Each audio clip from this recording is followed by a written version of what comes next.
Assalamualaikum warahmatullahi wabarakatuh. Salam tandan berduri. Ketemu lagi ya teman-teman sahabat petani sawit mandiri di channel saya. Mudah-mudahan kita tetap disehatkan oleh Allah Subhanahu wa taala. Kali ini saya pengen membahas lagi tentang perkebunan kelapa sawit.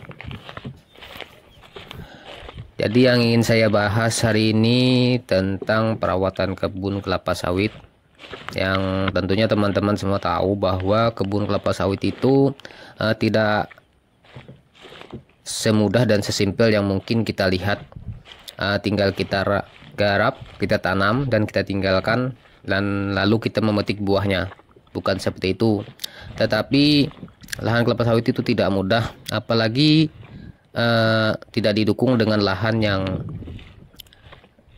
semestinya untuk pertumbuhan kelapa sawit.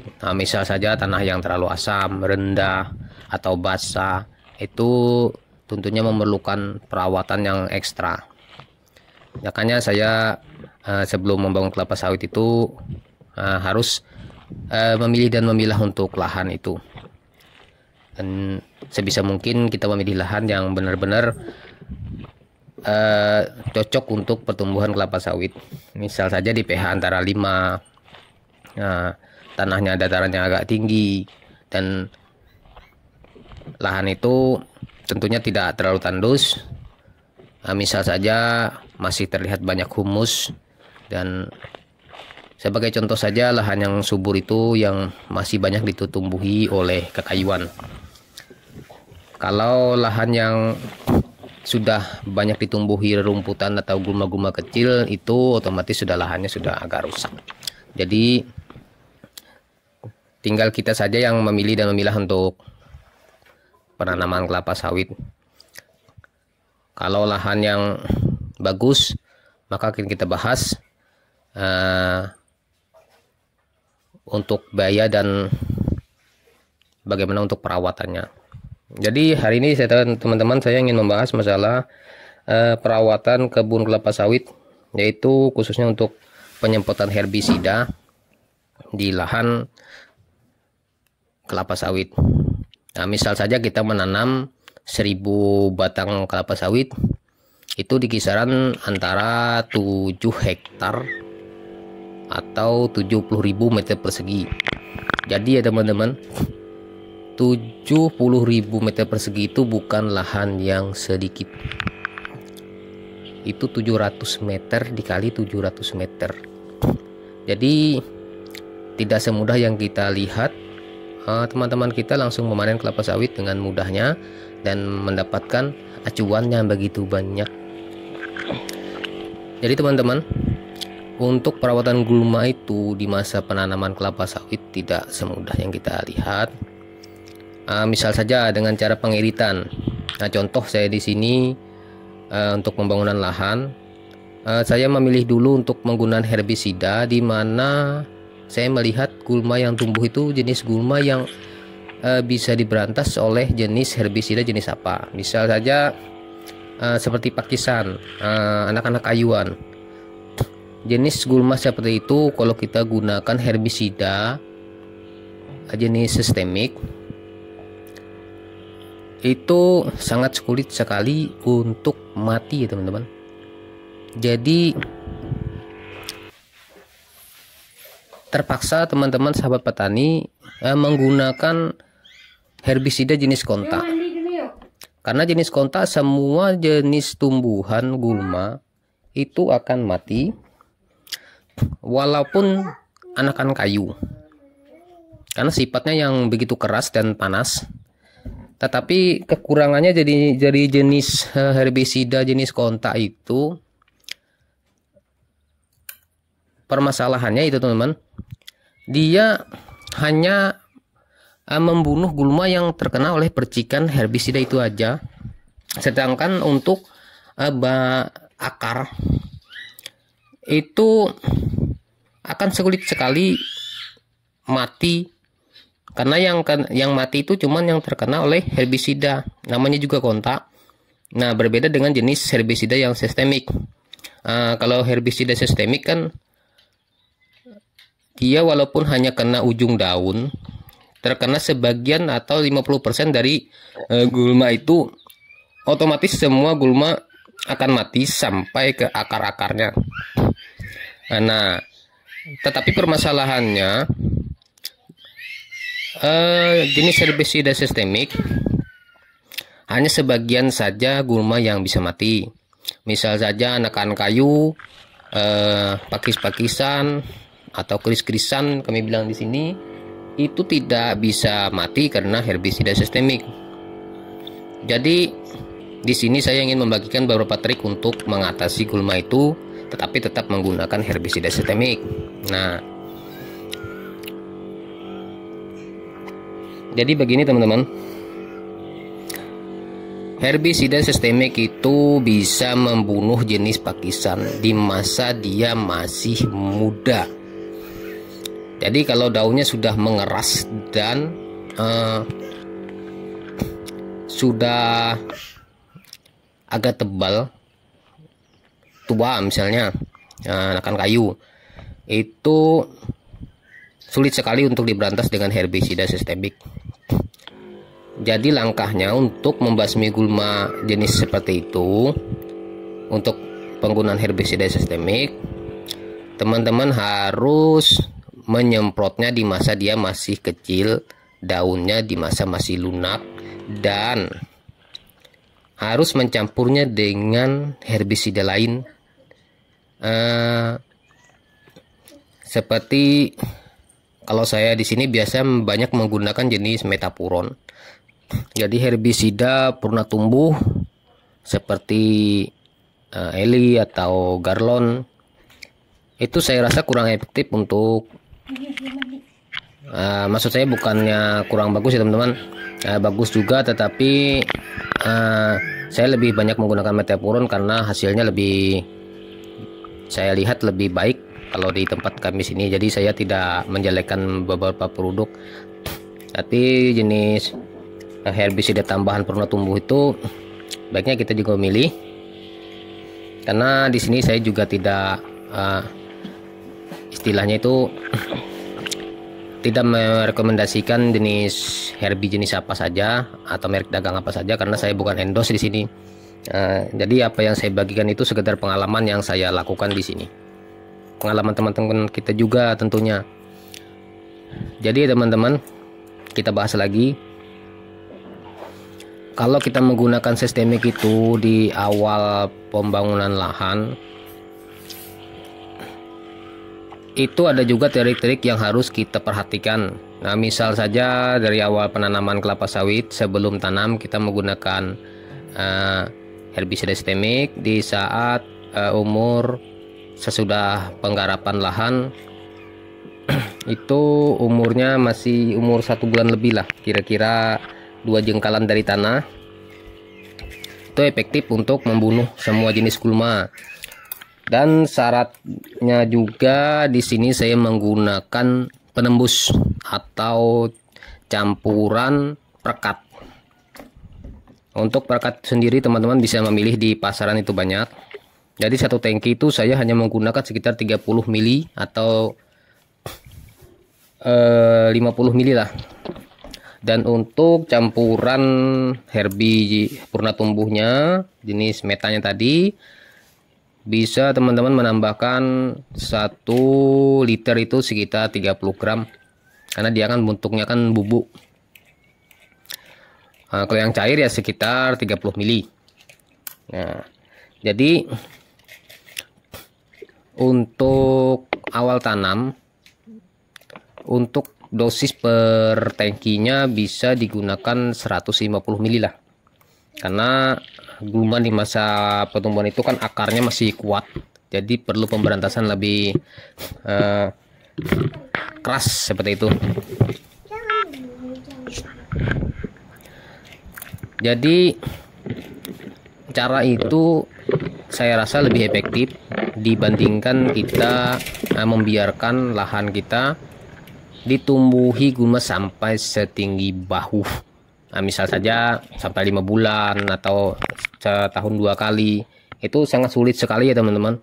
Walaupun kita menggunakan kontak, dia tidak akan menembus sampai ke bawah. Nah, Oke, sekarang kita bahas lagi tentang sistemik tadi.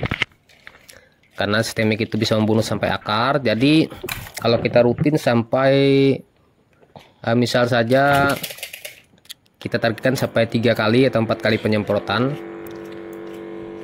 dengan waktu sama, misalnya sesudah penyemprotan itu 6 bulan, itu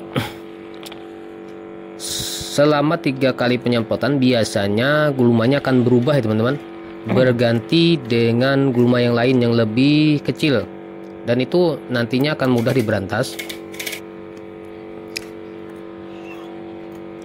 Tapi teman-teman, kalau kita menyemprotkan herbinnya tanpa mencampur dengan eli, maksud saya tidak mencampur dengan perekat atau penembus, itu ternyata kelihatannya itu kurang maksimal juga. Makanya saya di sini kalau untuk pemberantasan gulma yang untuk sistemik itu yang masih kecil, yang masih lunak dan tentunya daunnya, itu saya mencampurnya dengan perekat biar dia benar-benar meresap sampai ke, istilahnya kalau bahasanya itu benar-benar tembus ke jaringan-jaringan akar daun dan batang daun. Dan untuk waktu penyemprotan itu sendiri saya lebih memilih dari antara pagi sampai jam 9 siang, dan untuk sorenya di antara jam 3 sampai jam 5 lah, antara jam kerja kita. Itu sangat lebih efektif karena menurut referensi bahwa di saat-saat jam seperti itu stomata daun itu kan terbuka, jadi peresapan itu sangat bagus sehingga jaringan akar, jaringan tumbuhan sampai ke akarnya akan benar-benar menyerap, dan tentunya kita akan mendapatkan hasil yang lebih maksimal. Lalu misalnya teman-teman bertanya, di antara jam 10 sampai jam 11 itu tentu saja namanya juga herbisida tetap saja mati, tetapi hasilnya tidak akan lebih baik dari antara jam pagi itu. Jadi seperti itu ya teman-teman. Nah, sedangkan saya kalau penyemprotan di jam-jam di atas jam 9 itu lebih memilih memakai kontak. Karena kalau jenis herbisida kontak untuk waktu seperti apa saja itu tidak akan mengganggu, asalkan jangan dibarengin sama air hujan ya teman-teman. Kalau dibarengin sama air hujan itu ya sama-sama namanya juga ya sia-sia. Dan penggunaan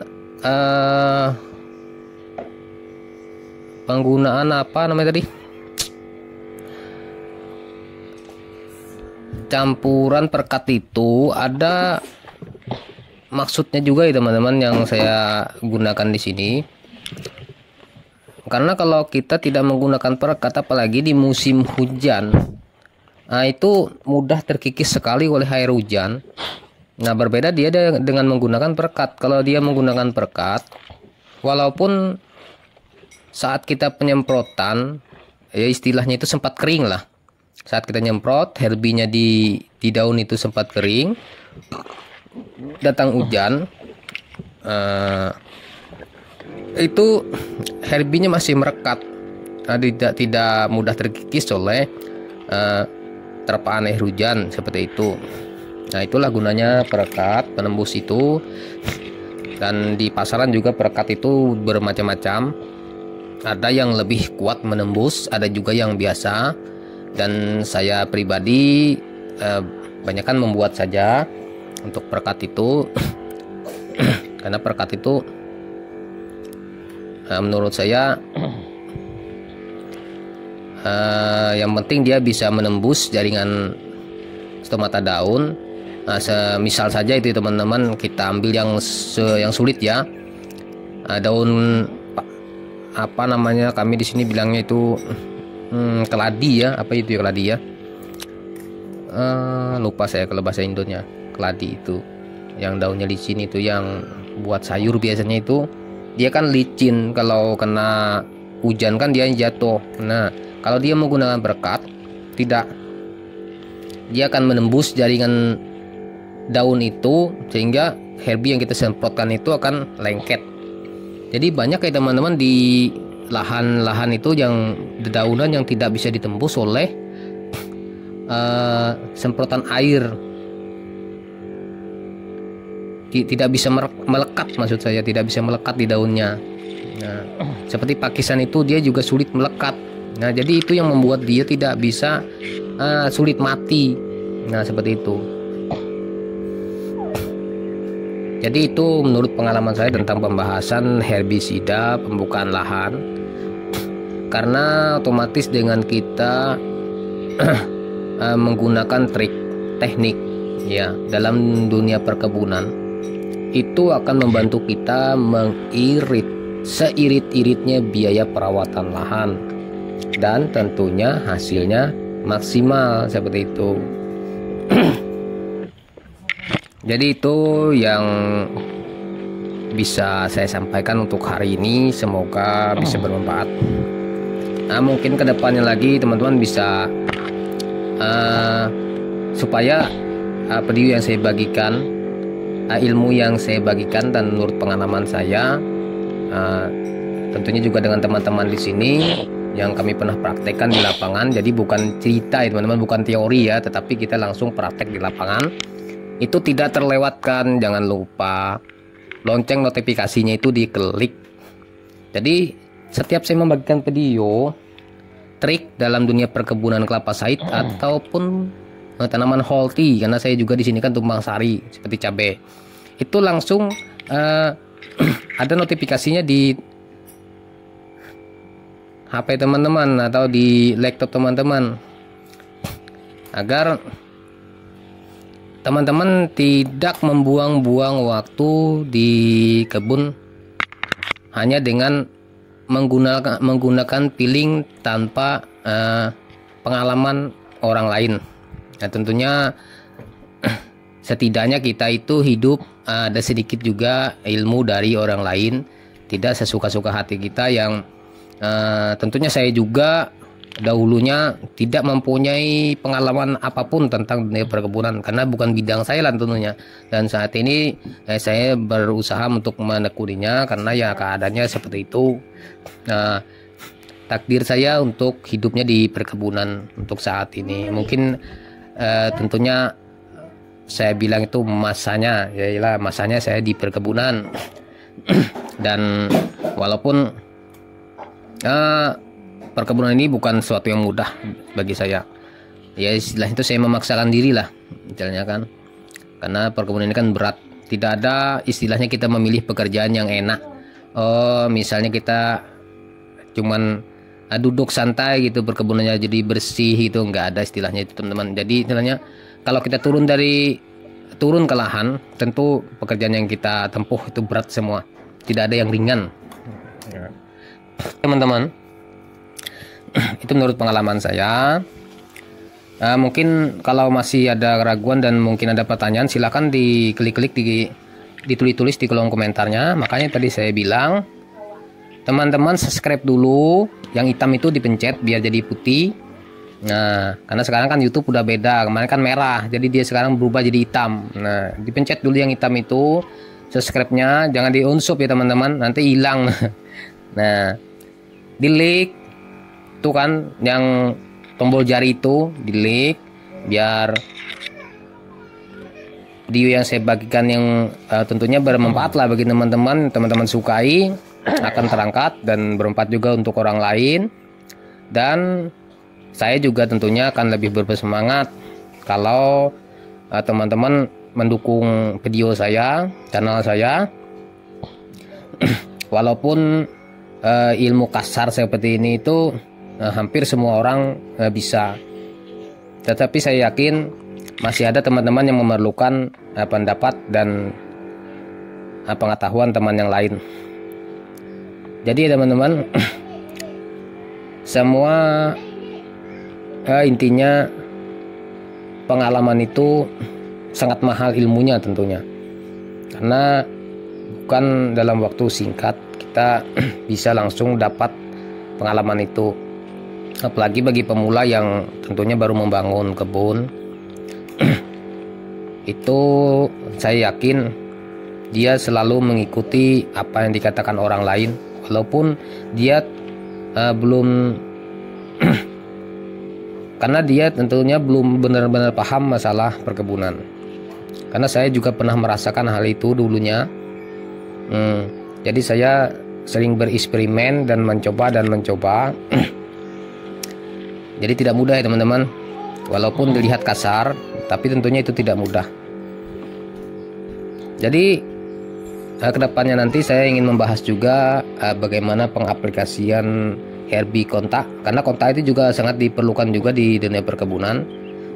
Karena efek dari sistemik ini juga banyak ya teman-teman. Apalagi kita untuk perawatan kebun yang sudah besar, kebun kelapa sawit yang sudah besar, itu akarnya sudah naik ke atas tanah. Itu untuk penggunaan herbisida itu, herbisida sistemik itu saya rasa itu kurang baik. Jadi nanti akan ada video pembahasan tentang masalah itu, bagaimana kita menggantinya dengan herbisida kontak. Dan nanti juga akan saya bahas di video lain pemilihan gulma yang kita gunakan sistemik atau kita gunakan kontak. Karena trik itu juga penting bagi saya. Terserah untuk teman-teman nantinya. Karena trik seperti itu sangat sekali mengirit biaya perawatan. Karena kita percuma aja ya teman-teman kalau kita berkebun, biayanya itu super double atau super istilahnya boros, itu percuma aja. Istilahnya walaupun kita senang hati melihat kebun kita bersih, buahnya super gede, tetapi orangnya super kurus, itu percuma ya teman-teman. Jadi kita imbangi, dimana kita melihat kebun kita bersih, buahnya gede, orangnya juga gede, seperti itulah, sehat istilahnya itu. Jadi itu yang terpenting dalam dunia perkebunan. Dan banyak sekali yang akan saya bahas di dalam channel saya ini, misalnya pemilihan bibit dan sebagainya. Itu penting sekali.